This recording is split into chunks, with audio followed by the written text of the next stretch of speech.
Hello everyone, and welcome to this video. In today's video we're going to be reviewing Tales of Berseria. This game was released for PC back in 2016 and is by Namco Bandai. The game is a prequel to Tales of Zestiria and tells the story of how the Shepherd and the Lord of Calamity started. Well, without further ado, let's get on with this review. The game is set roughly 1000 years before the events of Zestiria, and tells a tale of how Velvet Crow became the first ever Lord of Calamity, and how Artorias became the first ever Shepherd. The story of the game is a very dark story, consisting of betrayal, love, heartbreak, vengeance, abuse, death and revenge. The game's main story is about Velvet, who is on a quest for revenge against Artorias, who killed her brother and leaves her locked up in a prison. Velvet escapes the prison with the help of Rokuro and Magalu, and then their adventure begins. However, as the story progresses, nothing appears as it seems, and things take a much darker road very quickly. To begin with, the game has you playing the role of the villains rather than the heroes. Well, at least that's how the rest of the world sees things.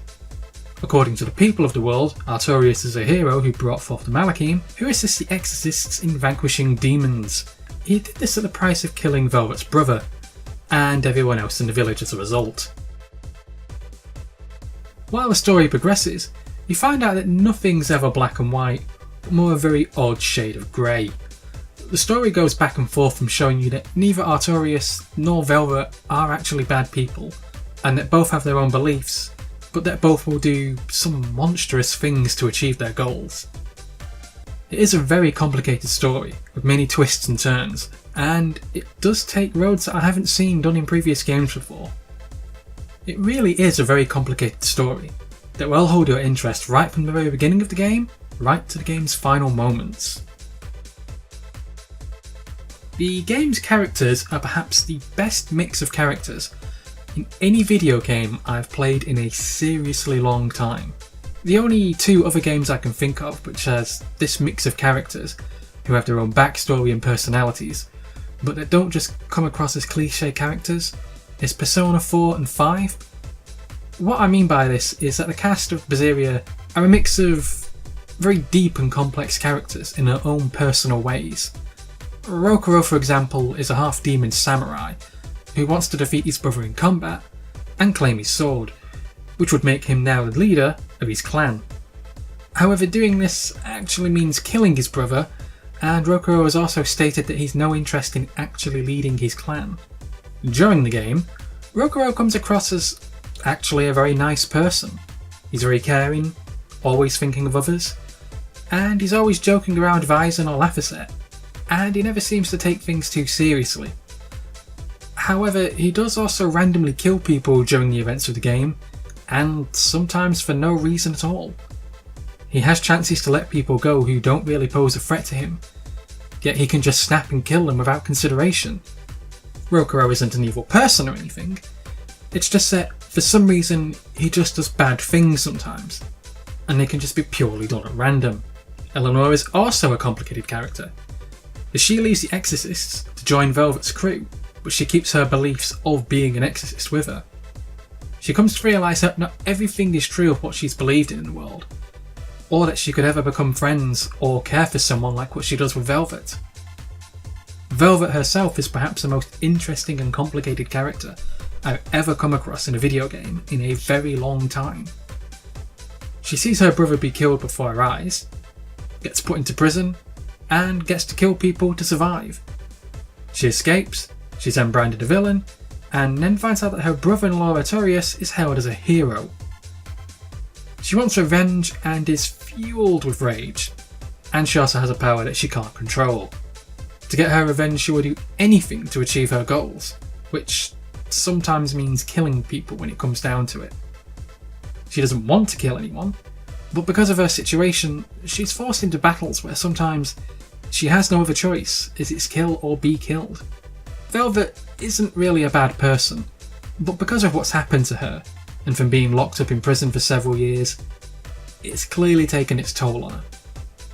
As the game progresses, you can see she's actually a kind person who has just had bad things happen to her. And while she's done terrible things, she still tries to maintain how she used to be when she was a good person. She cares about Laphicet, Aizen, and the rest of the other crew. She doesn't always show it and often comes across as cold or blunt, but in other times, she shows what made her a good person is still there. The other characters you meet during the game all have their own personality and backstories, and really make you feel like you're part of the world that you're adventuring in. It really is an incredible cast of characters, all put together. Graphics wise, the game is nothing short of fantastic. The game was originally a PlayStation 4 release, which was then ported to the PC at roughly the same time. But honestly, when I see the PC graphics compared to the PlayStation 4, well, the PC is always going to come out on top, especially if you have a higher end card. The PC release just feels as if they took the great looking graphics and added something extra to them for the PC to make them extra special. The animations in the game all run smoothly, and I personally have experienced a single slowdown or bug in my entire playthrough. A lot of effort clearly went into the game's design and animations for each character, be it in their 3D or their 2D form. The voice actors also nailed it for this game, and gave each character their own personality and heart, and they really made them stand out as individuals. The game does require a decent card to run on max settings, but you can also get the game to run on a lower card as well. However, you will have to lower some of the settings in the main menu. I have a friend who tried to run the game on a GTX 580, and he suffered a lot of slowdown in areas, and in the end he had to change the settings to low in the main menu. Once he did this, however, the game ran fine. But let's be honest here, if you are playing this on a PC, you do want the best experience possible. So realistically, a decent card is a must for this game if you want the most out of it appearance wise. The game is meant to be set 1000 years in the past from the events of Zestiria. If you have already played Zestiria, then a lot of places here you're going to recognise, as they show how places either first started out or how they used to be. You see how Laston Bell first started out, and how the blacksmith first had dreams of a giant bell being the main centrepiece of the town. You see how places which were once open field and rivers, which had streams, will eventually become barren deserts in Zestiria.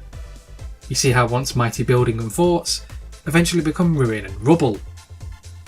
You see this all over the place in the game, and it really shows you what an impact 1000 years can make on the world these characters live in.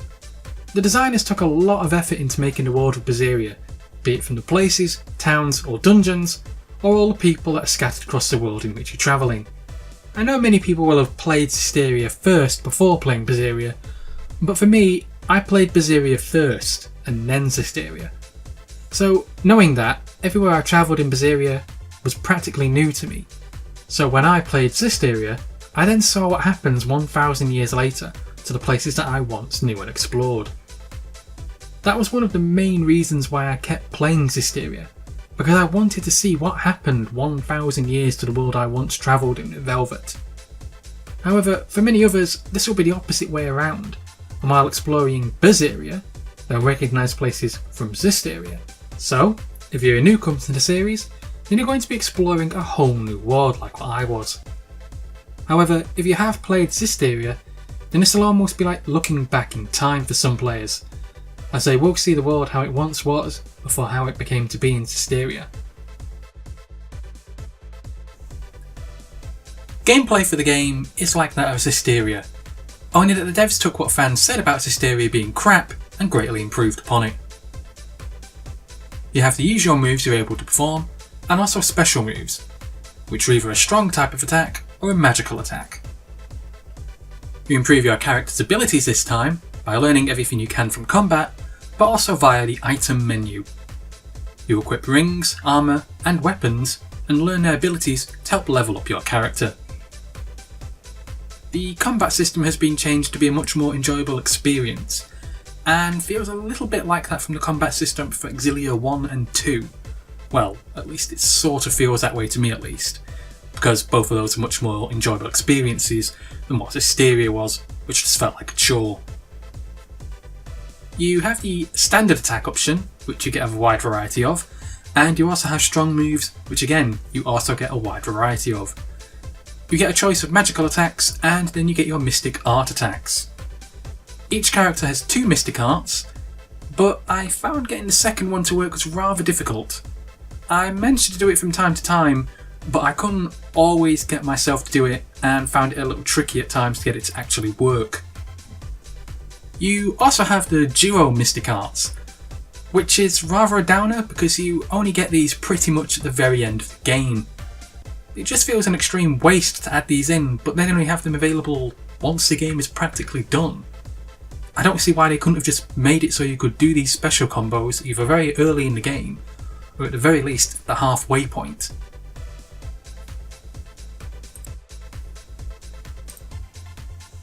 Overall, the combat system in this game is more of a return to form than what from Zestiria was, and you can actually enjoy the combat system more in this game.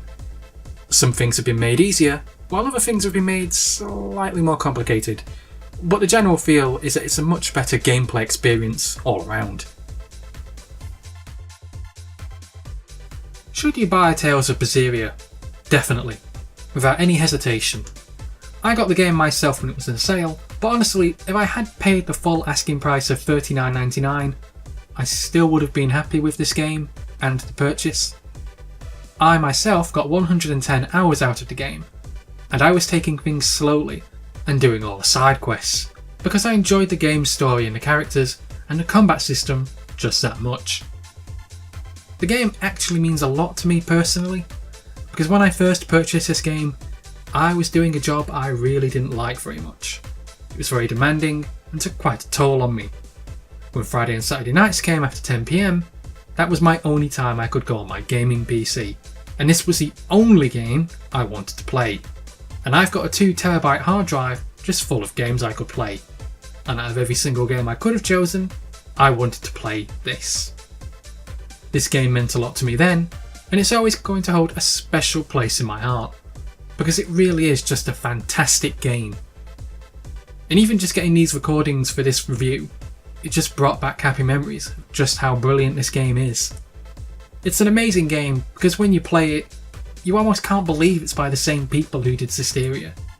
It's like they took everything they learned and took on board all the criticisms about Zestiria and worked on it to make Berseria a fantastic gaming experience. It really shows you just a lot of commitment, and it proves that Namco actually cares about its fan base and wants to help improve upon things. You just don't get this from other companies, such as Square Enix, who are happy to feed you bland crap and then act surprised when what they give you isn't given 10 out of 10, but then just release you another bland title without any heart or effort put into it. If you want a great role-playing game with an amazing cast of characters, great combat system, great graphics, huge mix of enemies, and a complex story, then this is a game that you should be looking for. To me, it's one of my all-time favourite games, and it's right up there with my top games of all time, which will always be special to me. I've played a lot of games over the years, and this one truly is an amazing game. Right from the very start of the game, right up to the finish. It's one of the few role-playing games that actually makes you honestly care about it. What I mean by this is that you get some role-playing games that you play and you complete, and then you don't really think much of them because they're just done, and that's it. But Berseria is one of the few that you will think about and go, God, that was a great game. God, that had great characters. God, that had a great story. God, that had a great combat system. And you'll remember it with great thoughts and happy feelings. It's a brilliant game that I honestly cannot recommend enough. And if you are honestly thinking about buying this game, I would definitely say yes and do not hesitate. You can either wait till the game is on sale, or you can buy it at full price. I would say, however, if you are going to buy the game, I would wait for the game to come on sale if you are wanting to buy the DLC. The DLC is mostly clothing DLC, which doesn't really affect the game very much unless you're into appearances. However, if you were to buy the DLC at the full price, all DLC together comes to something like $69.99 or somewhere in that region, which is just ridiculous for either item DLC or clothing DLC, which doesn't add a massive amount to the game itself. So if you are going to get the game on sale, or buy the game at full price.